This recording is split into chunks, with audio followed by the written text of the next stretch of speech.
আসসালামু আলাইকুম। আশা করি সবাই ভালো আছেন এবং সুস্থ আছেন। আমরা কিছু স্বাভাবিক ভুল হয় ইচ্ছে করে করি, না হয় অনিচ্ছায় করি, না হয় পরিবেশ পরিস্থিতির কারণে একান্তই বাধ্য হয়ে করি। যারা চাকরির প্রার্থী তাদের কথা বলতেছি।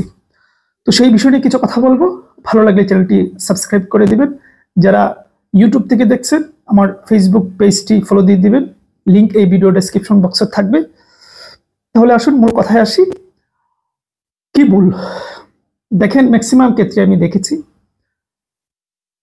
ম্যাক্সিমামই, সবার কথা বলছি না, চাকরির প্রস্তুতি নিতে নিতে বিভিন্ন চাকরিতে আমরা ইনভলভ হয়ে যাই। বিশেষ করে প্রাইভেট সেক্টরে, সেটা বিস্কুট ছানাচুরের কোম্পানি হতে পারে, ঔষধ কোম্পানি হতে পারে, বিভিন্ন রিসিপশনে হতে পারে, এরকম আরো কিছু জব আছে যেগুলো বিভিন্ন কোম্পানি, প্রাইভেট কোম্পানিতে আমরা ইনভলভ হয়ে যাই। আমি বিশ্বাস করি হয়তো বেশিরভাগই বাধ্য হয়ে করেন, কিন্তু এতে কি হবে জানেন? সাময়িকভাবে হয়তো আপনার অর্থনৈতিক কষ্টটা দূর হবে, কিন্তু এই প্রাইভেট সেক্টরে ঢুকে যাওয়ার পরে আপনার প্রস্তুতি নেওয়ার জন্য আর সময় পাবেন না। কারণ এই প্রাইভেট সেক্টরে দীর্ঘ সময় ডিউটি করে তারপর রাতে বাসায় এসে ওই 1.5 ঘন্টা 2 ঘন্টা পড়াশোনা করে বর্তমান বাজারে টিকে যাবেন, এটা অসম্ভব বিষয়। এত প্রতিযোগিতার বাজার, দৈনিক 8 ঘন্টা 10 ঘন্টা, কেউ 16 ঘন্টা পড়তেছে। তাদের সাথে আপনি ওই চাকরি করে 1.5-2 ঘন্টা পরে টিকতে পারবেন? এটা লজিক্যাল নয়। ঠিক আছে? তো আপনি হয়তো ভাবতে পারেন তাহলে কি সবার কি সরকারি জব হবে? না, হবে না, নিশ্চিতভাবেই হবে না। প্রাইভেট সেক্টরেই বিশাল একটা মানুষের কর্মসংস্থান দিচ্ছে, এটা সত্য।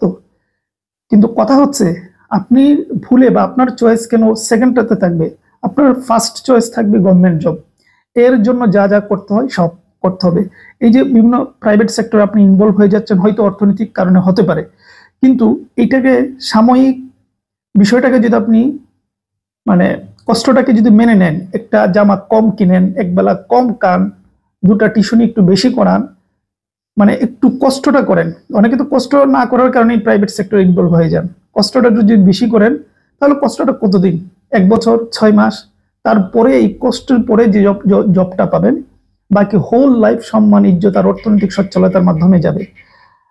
কিন্তু প্রাইভেট সেক্টরে জব সিকিউরিটি নাই, প্রচুর প্যারা, লাইফের কোনো সিকিউরিটি নাই, জবের সিকিউরিটি নাই, অসংখ্য অশান্তি আছে তো। তাহলে আপনি কেন ভাই ওই দিকে গিয়ে আপনার এইজটা না শেষ করে ফেলতেছেন? কারণ নির্দিষ্ট একটা এইজ তো আছে, তারপরে তো চাইলেও আর আসতে পারবেন এই দুনিয়ায়। সুতরাং সবসময় সাময়িক লোভটাকে কন্ট্রোল করবেন, ওগুলা থেকে বিরত থাকবেন।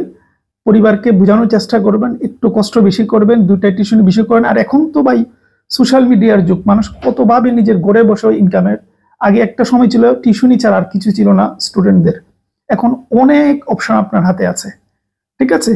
তাহলে খুব সম্ভব না হলে টিউশনিও করবেন না। আমি বলবো যারা টিউশনি না করে চলতে পারবেন তারা টিউশনিও করবেন না। ঠিক আছে? যদি করা লাগে তাহলে সেটা করবেন, আর যদি না করে চলতে পারেন তাহলে করবেন না। টিউশনি যে সময়টা দেবেন এই সময়টা নিজেকে দিবেন। ঠিক আছে? অনেকে পণ্ডিতরা বলে টিউশনি বললে লাভ আর লাভ না, এটা হচ্ছে যারা মানে টিউশন করে যারা চলতে পারে না তাদের জন্য। আপনার যদি মনে করেন টিউশন করার দরকার নাই, তাহলে আপনার এই সময়টা অন্যকে কেন দিবেন? নিজে ইংরেজি গ্রামারটা বাড়ান, ম্যাথটা আরো স্ট্রং করেন, সাধারণ জ্ঞানটা আরো বাড়ান। ঠিক আছে? কিন্তু একান্ত করতে হলে টিউশন করতে পারেন, এই প্রাইভেট সেক্টরে কখনোই ইনভলভ হবেন না। একান্ত যদি হতে হয়, কারণ মানুষ তো বাঁচতে হবে। পিঠ যদি দেয়ালে ঠেকে যায় তাহলে তো ভিন্ন বিষয়, তাহলে অবশ্যই করবেন, পাশাপাশি চেষ্টাটা করবেন। কিন্তু এই স্টেজ যদি একবার চলে যায় তাহলে ভাই এই দুনিয়াতে আর আসতে পারবে না, যেটা আমি বললাম। সুতরাং যেহেতু এইজ আছে, চেষ্টা করেন কোনো জবে ইনভলভ হবেন না। এমনকি যাদের এইজ বেশি আছে হাতে, আবার অর্থনৈতিক খুব একটা প্যারা নেই, তারা সরকারি চাকরিতেও অনেক চাকরিতে আপনারা জয়েন করবেন। এই যে নিচের দিকে অফিস সহকারী, কম্পিউটার অপারেটর, এগুলা বিভিন্ন পদ আছে না, ওগুলা তো ইনভলভ হবেন না যদি আপনার সুযোগ থাকে। কারণ একসাথে অনেকে বলে একটা ঢুকে যায় তারপর হবে, একসাথে 2 কাজ কখনোই হয় না।